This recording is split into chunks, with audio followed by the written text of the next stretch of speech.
ಪನೀರಲ್ಲಿ ಒಂದಿಷ್ಟು ಯಾವ ರೀತಿ ಕಲಬೆರಕೆ ಆಗುತ್ತೆ ಅಂಡ್ ಈಗ ಸ್ಯಾಂಪಲ್ ಟೆಸ್ಟಿಂಗ್ ಕೂಡ ರವಾನೆ ಖಂಡಿತವಾಗೂ ಈಗ ಮಾರ್ಕೆಟಲ್ಲಿ ಸಿಗ್ತಾ ಇರುವಂಥ ಪನ್ನೀರು ಸ್ವಲ್ಪ ಅಡಲ್ಟ್ರೇಟೆಡ್ ಇದೆ ಅಂತ ಕಂಡು ಬರ್ತಾ ಇದೆ. ಅದರಲ್ಲೂ ಮೊನ್ನೆ ತಾನೇ ಸ್ಯಾಂಪಲ್ಸ್ ಎಲ್ಲ ಹೋಗಿದೆ. ರೀಸೆಂಟಾಗಿ ಒಂದು ಮುಂಬೈನಲ್ಲಿ ಇನ್ಸಿಡೆಂಟ್ ಆದಾಗ 200 kg ಅಷ್ಟು ಪನ್ನೀರ್ನ ಸೀಸ್ ಮಾಡಿದ್ದಾರೆ. ಸೊ ಪನ್ನೀರ್ ಯೂಶಲಿ ಏನರಿಂದ ಮಾಡ್ತಾರೆ? ಹಾಲಿಂದ ಮಾಡ್ತಾರೆ. ಹಾಲನ್ನು ಒಡ್ಕೊಳೋ ಹಾಗೆ ಮಾಡಿ ನಿಂಬೆಹಣ್ಣಿನ ರಸ ಇಲ್ಲ ವೆನಿಗರ್ನ ಆ್ಯಡ್ ಮಾಡಿ ಲಾರ್ಜ್ ಕ್ವಾಂಟಿಟಿನಲ್ಲಿ ಕರ್ಡ್ಲಿಂಗ್ ಮಾಡಿ ಅದನ್ನು ಪನ್ನೀರ್ ಥರ ಕನ್ವರ್ಟ್ ಮಾಡ್ತಾರೆ. ಅದಕ್ಕೆ ಯಾವ ರೀತಿ ಅಡಲ್ಟ್ರೆಂಟ್ ಹೋಗ್ಬೋದು ಅಂತ ಅಂದರೆ ಕೆಲವು ಇದ್ದಾವೆ. ಪನ್ನೀರ್ ಇಷ್ಟು ಜನಕ್ಕೆ ಪನ್ನೀರ್ ಅವಶ್ಯಕತೆ ಇರುತ್ತೆ, ಆ ಪ್ರೊಡಕ್ಟಿವಿಟಿನ ಮೀಟಪ್ ಮಾಡಬೇಕು ಅಂದರೆ ಸ್ಟಾರ್ಚ್ ಕಂಟೆಂಟ್ನ ಆ್ಯಡ್ ಮಾಡ್ತಾರೆ. ಅಷ್ಟೇ ಅಲ್ಲ, ಸ್ಟಾರ್ಚ್ ಆ್ಯಡ್ ಮಾಡಿದ್ಮೇಲೆ ಅದು ಮಾಸ್ ಇನ್ಕ್ರೀಸ್ ಆಗುತ್ತೆ ಹೊತ್ತು ಆ ಸ್ಲೈಮಿ ನೇಚರು ಸಾಫ್ಟ್ ಟೆಕ್ಸ್ಚರ್ ಬರೋದಕ್ಕೆ ಕೆಲವೊಂದು ವೆಜಿಟೇಬಲ್ ಆಯಿಲ್ಸ್ ಇರ್ತವೆ, ಅದನ್ನು ಆ್ಯಡ್ ಮಾಡ್ತಾರೆ. ಸೊ ಅಷ್ಟೇ ಅಲ್ಲ, ಅದ್ರ ಜೊತೆಗೆ ಕೆಲವೊಂದು ಟೈಮ್ ಯೂರಿಯಾ ಆ್ಯಂಡ್ ಡಿಟರ್ಜೆಂಟ್ಸ್ ಕೂಡ ಆ್ಯಡ್ ಆಗಿರುತ್ತೆ. ಅದು ತೀರಾ ಕಳಪೆ ಮಟ್ಟದ ಪನ್ನೀರಲ್ಲಿ ಯೂರಿಯಾ ಆ್ಯಂಡ್ ಡಿಟರ್ಜೆಂಟ್ಸ್ ಕಂಡುಬರುತ್ತೆ. ಸೊ ಈ ಥರ ಕಲಬೆರಕೆಗಳು ಪನ್ನೀರಲ್ಲಿ ಆ್ಯಡ್ ಆನ್ ಆಗಿರುತ್ತೆ, ಅದ್ರದ್ದು ವಾಲ್ಯೂಮ್ ಇನ್ಕ್ರೀಸ್ ಮಾಡೋದಕ್ಕೆ ಮತ್ತು ಅದ್ರದ್ದು ಇದನ್ನು ಇನ್ಕ್ರೀಸ್ ಮಾಡಲಿಕ್ಕೆ. ಸೊ ಇದನ್ನು ನಾವು ಪನ್ನೀರ್ನ ಎಂಥ ಪನ್ನೀರ್ ತಿನ್ನಬೇಕು ಅಂದರೆ ಸಾಧ್ಯವಾದಷ್ಟು ಮನೆಯಲ್ಲಿ ಮಾಡ್ಕೊಳ್ಳಿ. ಆಗಿಲ್ಲ ಅಂತ ಅಂದರೆ ಅಟ್ಲೀಸ್ಟ್ FSSAI ಇಂದ ಮಾನ್ಯತೆ ಆಗಿ ಸರ್ಟಿಫಿಕೇಟ್ ಪಡೆದು ಪ್ಯಾಕ್ ಆಗಿರುತ್ತಲ್ಲ, ಪ್ಯಾಕ್ ಆಗಿರೋದ್ರ ಮೇಲೆ ಸೀಲ್ ಆ್ಯಂಡ್ ಸರ್ಟಿಫಿಕೇಶನ್ಸ್ ಇದ್ದೇ ಇರುತ್ತೆ. ISI FSSAI ಲೈಸೆನ್ಸ್ಡ್ ಮಾರ್ಕ್ಸು ಮತ್ತು ಎಕ್ಸ್ಪೈರಿ ಡೇಟ್ ಮ್ಯಾನುಫ್ಯಾಕ್ಚರಿ ಡೇಟ್ ಇದ್ದೇ ಇರುತ್ತೆ.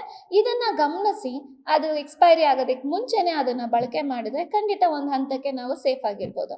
ಬಟ್ ಆದರೆ ಈ ಥರ ಮಾನ್ಯತೆ ಪಡಿಲಿಲ್ವಾಗಿದ್ದಂಥ ಮಾರ್ಕೆಟಲ್ಲಿ ಸಿಗೋವಂಥ ಪನ್ನೀರ್ನ ನಾವು ಯೂಸ್ ಮಾಡಿದ್ರೆ ಈ ಥರ ಕಲಬೆರಕೆ ಆಗಿರೋ ಸಾಧ್ಯತೆಗಳು ಹೆಚ್ಚಾಗಿರ್ತವೆ. ಸೊ ಅದರಿಂದ ಏನು ಪ್ರಾಬ್ಲಮ್ಸ್ ಆಗ್ಬೋದು? ಹೆಲ್ತ್ ಹಜಾರ್ಡ್ಸ್ ಹೆಚ್ಚು ಸ್ಟಾರ್ಚ್ ಪನ್ನೀರ್ನ ನಾವು ಪ್ರೋಟೀನ್ಗೆ ಸಪ್ಲಿಮೆಂಟ್ ಅಂತ ವೆಜಿಟೇರಿಯನ್ಸು ನಾನ್ ವೆಜ್ಗೆ ಸಪ್ಲಿಮೆಂಟ್ ಅಂತ ತಗೊತಾರೆ. ಸೊ ಪ್ರೋಟೀನ್ ಪ್ರಮಾಣ ನಮ್ಮ ದೇಹಕ್ಕೆ ಬೇಕು. ಹಾಗಂತ ಈ ಥರ ಕಲಬೆರಕೆ ಆಗಿರೋ ಪ್ರೋಟೀನ್ನ ನಾವು ದೇಹಕ್ಕೆ ತಗೊಂಡಾಗ ಖಂಡಿತ ನಮ್ಮ ಮಸ್ಕ್ಯುಲರ್ ವೆಯ್ಟ್ ಅಂದರೆ ನಾವು ದೇಹ ತೂಕ ಏರ್ತಾ ಹೋಗ್ಬೋದು. ದೇಹ ತೂಕ ಏರ್ತಾ ಹೋದರೆ ಮೆಟಬಾಲಿಕ್ ಡಿಸಾರ್ಡರ್ಸ್, ಡಯಾಬಿಟಿಕ್ ಆಗಿರ್ಬೋದು, ಹೈಪರ್ ಟೆನ್ಷನ್ ಆಗಿರ್ಬೋದು, ಇಲ್ಲ ರಕ್ತದ ಒತ್ತಡ ಆಗಿರ್ಬೋದು, ಅಷ್ಟೇ ಅಲ್ಲ ಹೃದಯಕ್ಕೆ ಸಂಬಂಧಪಟ್ಟ ಕಾಯಿಲೆಗಳ ಪ್ರಮಾಣ ಏರೋ ಅಂಥ ಸಾಧ್ಯತೆಗಳು ಹೆಚ್ಚಾಗಿದೆ. ಈ ಪನ್ನೀರ್ ತುಂಬ ಚೆನ್ನಾಗಿರುತ್ತೆ, ಟೇಸ್ಟ್ ಎಲ್ಲ ಸ್ವಲ್ಪ ಮಕ್ಕಳಿಗೆ ತುಂಬ ಇಷ್ಟ ಆಗುವಂಥ ಪದಾರ್ಥ ಇರೋದ್ರಿಂದ ಮಕ್ಕಳು ಹೆಚ್ಚು ತಿನ್ಲಿಕ್ಕೆ ಇಷ್ಟಪಡ್ತಾರೆ. ಮಕ್ಕಳಲ್ಲೂ ತೂಕ ಜಾಸ್ತಿ ಆಗೋ ಸಾಧ್ಯತೆಗಳು ಹೆಚ್ಚು ಕಂಡು ಬರ್ತವೆ. ಅಷ್ಟೇ ಅಲ್ಲ, ಈ ಥರ ಅಡಲ್ಟ್ರೆಂಟ್ ದೇಹದ ಹೊಟ್ಟೆ ಒಳಗಡೆ ಹೋದಾಗ ಅದ್ರದ್ದು ಪ್ರಮಾಣ ಜಾಸ್ತಿ ಇದ್ದರೆ ಖಂಡಿತವಾಗೂ ಹೊಟ್ಟೆ ನೋವು, ಬೇದಿ, ವಾಂತಿ, ಫುಡ್ ಪಾಯ್ಸನಿಂಗ್ ಈ ಥರ ಆಗೋ ಲಕ್ಷಣಗಳನ್ನು ಹೆಚ್ಚು ಕಂಡು ಬರ್ತವೆ.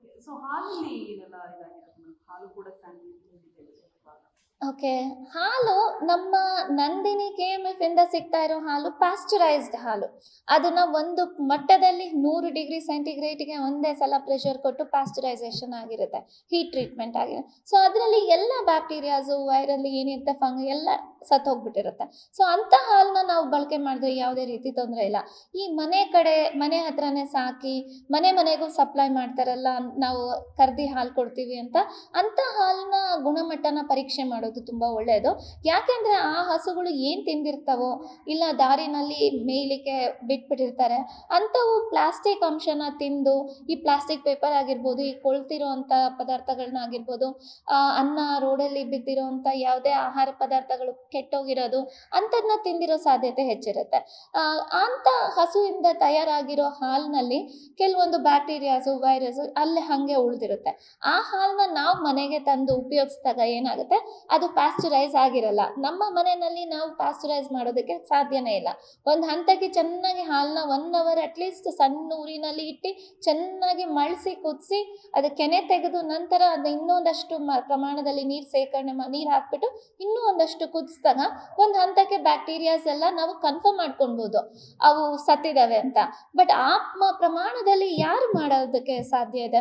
ಸೊ ಹಾಗಾಗಿ ಯಾವಾಗಲೂ ಸೇಫ್ ಅಂತ ಅಂದರೆ KMF ನಂದಿನಿ ಪ್ಯಾಸ್ಚರೈಸ್ಡ್ ಹಾಲು.